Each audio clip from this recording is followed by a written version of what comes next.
So what is a dissertation defense? Well, if you're just starting out, if you're in you're just in your first year PhD or thinking about doing a PhD, essentially what this is, after you do all of your work, your 3, 4, 5 years of work, you sit down in front of examiners, and there might be examiners, there might be 2, 3, 4 examiners somewhere along that lines, and it depends on each institution how the sort of format goes. But usually those examiners read the dissertation or read the thesis beforehand, and then they have questions and concerns, and then what you do, depending on your the way that you actually do these, depending on your institution, you might actually sit down in front of a public audience. That's what mine was for the first hour or 2 hours, and give a public presentation, public lecture of the research that you did. And then after, you go behind closed doors in front of the examiners. It's a sort of a full day of affair. And or you can do sort of much more of a private thing that's just kind of for, maybe it's the department of the university, or those particular examiners. Those examiners come from, it depends on the university again.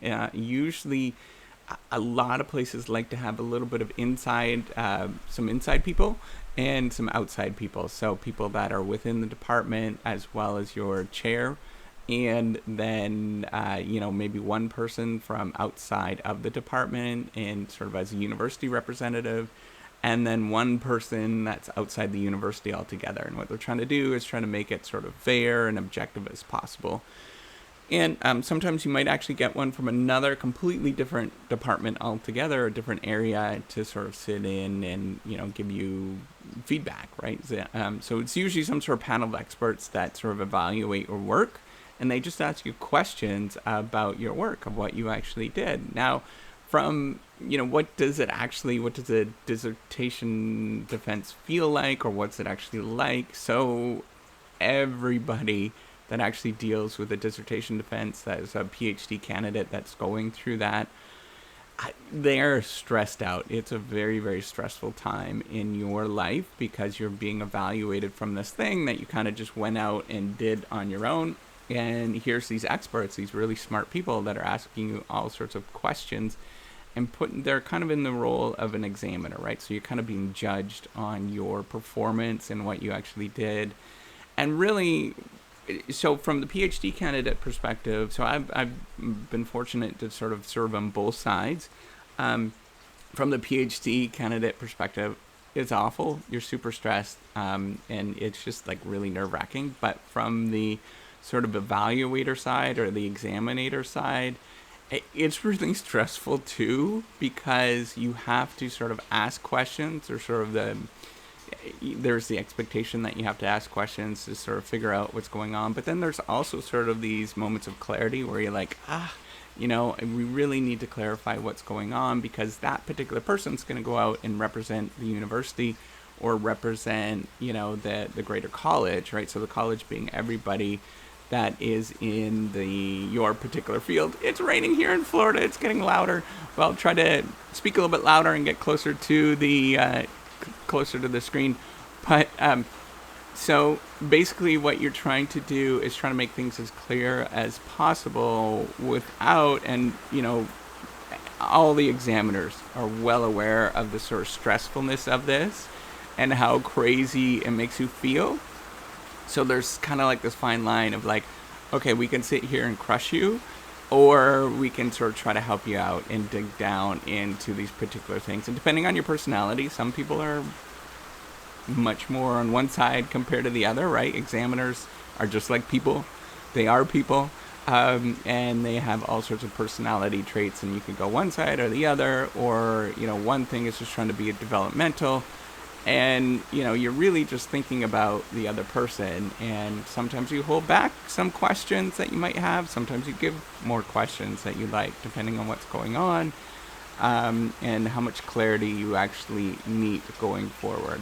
So how long does it actually last? How long does a dissertation defense last? It really varies. Sometimes it is, you're probably looking at 2 to 3 hours on average, give or take. No less than 1 hour.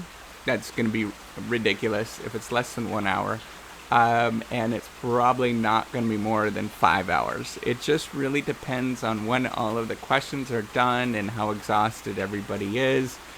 And, it's just, there's some procedure that's there, and that's really what you're getting at, is how long it actually takes to exhaust all these questions until everybody as a consensus kind of gets together and evaluates this. So what happens in the process is there's this sort of, lecture component, and then people ask questions, examiners ask questions, and then after that, the examiners get together and they sort of discuss amongst themselves and do sort of all that kind of stuff, right? Like that people do in meetings, and then they come up with a conclusion of some sort, or evaluation, recommendation, what should happen, right? So there's like clear pass kind of thing. Everybody signs off right away.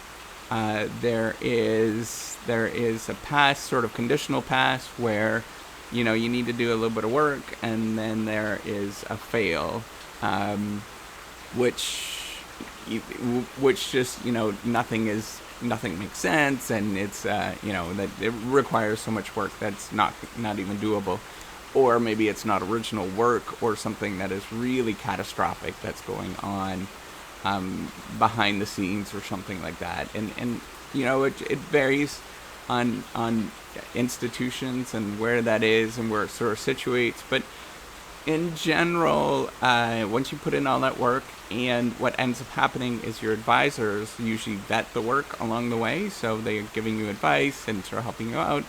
It usually is the case that you tend to pass, maybe, but there also is that the sort of norm is that in most situations is there's kind of like a pass, but then you have to do a lot more work to sort of tie up all these different loose ends. But it can vary, right? I'm not saying any particular place is going to get, it's never a guaranteed pass at all. So don't take it for granted, right? So you have to take it very, very seriously. If you don't take it seriously, you're not going to pass.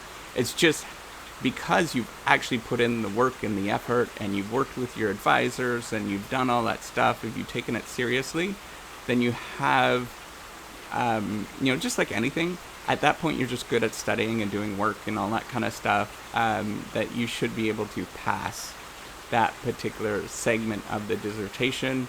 However, people fail on a regular basis with this kind of stuff, or they just don't do very well or whatnot. And yeah, you have to deal with that, maybe redo it in a couple of months or something like that. If it's really catastrophic and none of your work is original, then there are obviously other consequences that you have to go through.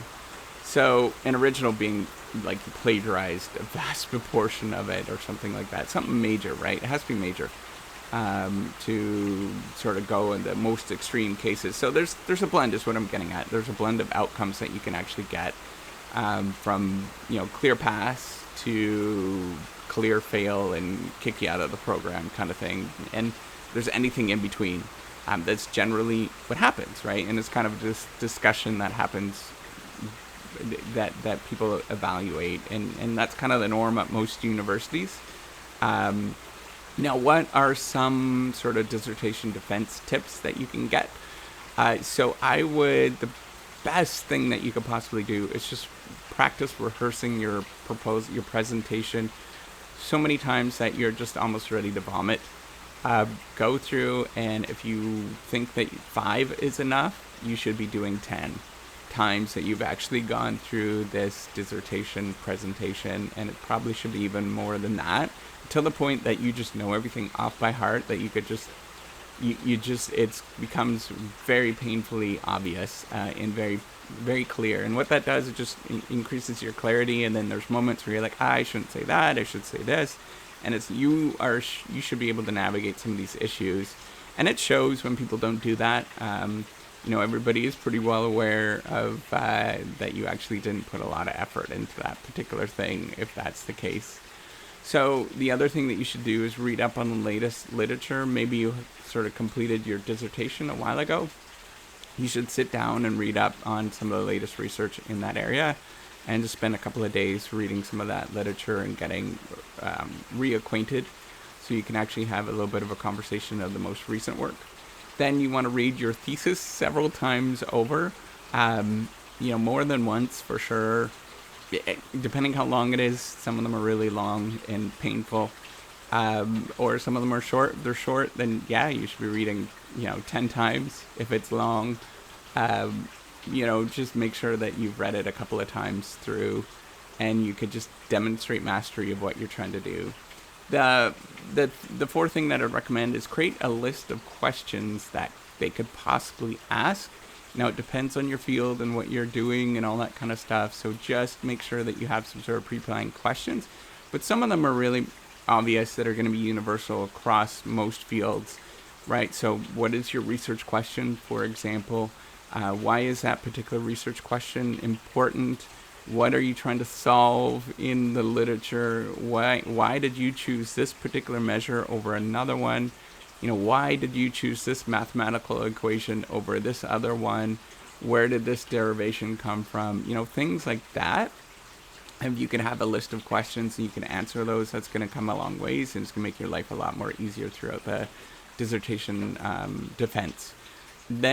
So the last two I think are important because it's just important. So the fifth thing is just try to make sure you're enjoying the process as much as you possibly can. I know that you're stressed out and it's painful and nobody likes it, but just, given that, try to reframe that stress as excitement, and don't try to sort of get really anxious about that. Just frame it as excitement, that you're having a lot of fun with this, and that's going to help you navigate the just sheer volume of stress that you're going to feel, or the emotions that you're going to feel, as much as you can.